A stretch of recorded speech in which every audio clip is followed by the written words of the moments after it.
Hey everybody, it's Brandon, the Weekend Cruiser, where I go on a weekend cruise just about every weekend. And this is my first video from my Miami home. So I've now moved into my condo, so I apologize for the echo. I haven't got quite enough stuff in here yet to take that out. Though if you were to look over to this side of my room, you would see mountains of stuff that I still need to organize and put away. I forget how much work moving actually is. But I digress. I want to talk to you all about Liberty of the Seas, my initial thoughts on how that sailing went. So it was my very first one. This was December 9th of 2022 that I got to board Liberty of the Seas. And I must say, it was better than I thought it was going to be. I had heard from many of you that, you know what, Liberty of the Seas, she's looking a little rough these days, that, you know, she could really use a refurb, she could use a dry dock. And I'm not going to disagree with that. She could absolutely go for a refurb, go for that amplification that Royal Caribbean was doing prior to COVID. But the ship is not in a state of disrepair. It is in a state of just being dated and being built, I think around 2007, 2008. And it still looks like it's kind of from that era. So this video is not going to be a full review of Liberty of the Seas by any stretch. It is going to be a very high-level view of, hey, what did I just think by walking onto Liberty of the Seas? When I share my opinions or my thoughts with you all on a ship, I like to know that I have been there for more than just 3 days, when I am actually there for more than 3 days. And in this case, I absolutely will be going back to Liberty of the Seas often. And so I can share with you more of those tips and tricks that I pick up by sailing the same exact ship over and over. The first thing that I'll say is when I walked onto this ship that I noticed was the carpet. The carpet is this pink, salmon-like color. It is clean. It is just horribly dated, and it looks really, really bad. It is not in style by any stretch of the imagination, and it is everywhere. It's the carpet, right? It is everywhere. It is going through the hallways, up the stairs. You cannot escape this carpet.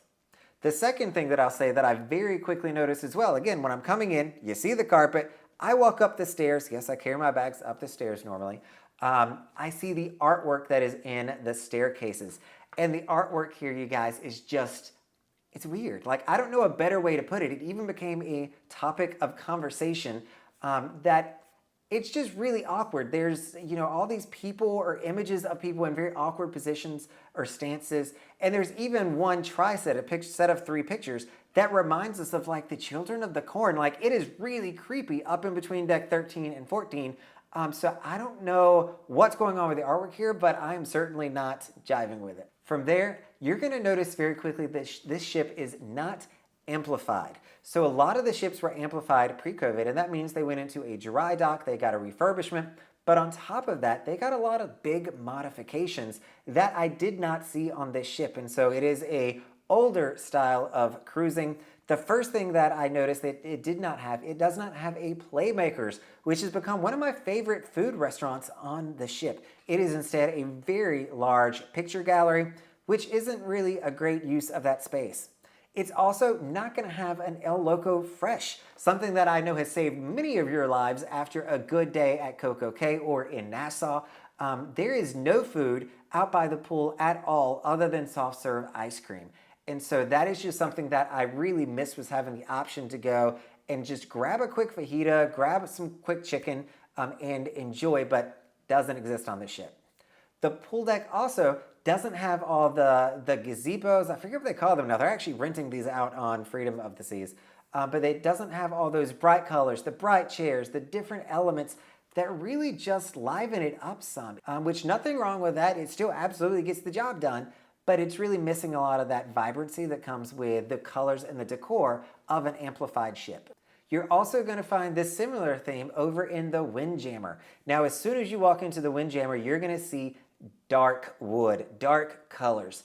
And it is something that is from the era of when the cruise ship was built. This was also the case with MSC Divina. I dinged them as well for having this really dark wood in there, which is not my personal preference. When I at sea, I like open, I like airy, I like the, you know, more natural colors.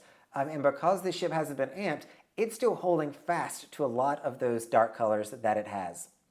It's also, this is an interesting one, and I don't know if this is a positive or a negative. It could go either way for most folks, but it's got an extra bar. It's got an extra stage down on deck 3. So that is where the picture gallery is on a lot of ship nows that have been amplified.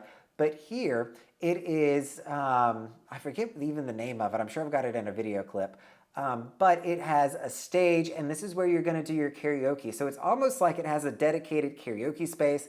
They were even playing a kids movie in there one day at Coco Hay, which I found a little odd that at 1 o'clock in the afternoon there was a kid movie going on. But it's a good spot because it gets pretty dark in there, and it's also going to have a bar right beside of it. The next thing that I'll mention is, probably a little bit nitpicky on a few things, but the ship was sailing, doing longer sailings out of Galveston, Texas. It is now in Fort Lauderdale doing 3 and 4 night sailings, and I don't think the ship is really adjusted just yet to what that means.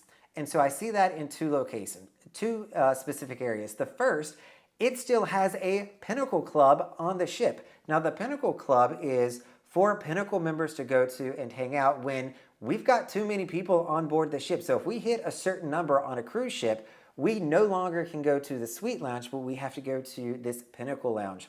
And on the Liberty of the Seas, it still has the Pinnacle Lounge from Galveston. Galveston had a very loyal Pinnacle following that would go and hang out here. On Liberty of the Seas, I'm going to be shocked if we ever have more than 20 Pinnacle members. When the royal family comes in, we bring about 10 to 12 Pinnacle members, and there'll be a few more that come throughout, and there were this weekend, some more great people. But, it's never going to be utilized, so it's probably good while it's at least here to turn it back into a library, allow people to enjoy it as a game room or whatever kind of function space they want to, but it's probably not going to be used as a Pinnacle Lounge until it goes to its next destination. The other thing that I'll mention, that was a little bit odd on this was the entertainment. So the entertainment on Saturday night, and for a weekend cruise, Saturday night is your bread and butter. That's the night you have to go crazy, to go wild, to drink up.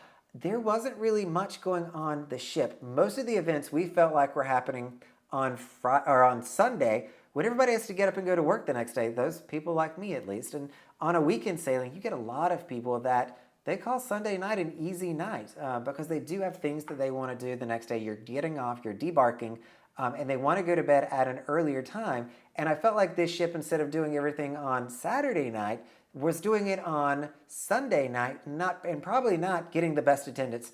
I admittedly did none of the shows on this one. I was really catching up with the royal family. I hadn't seen them in a while.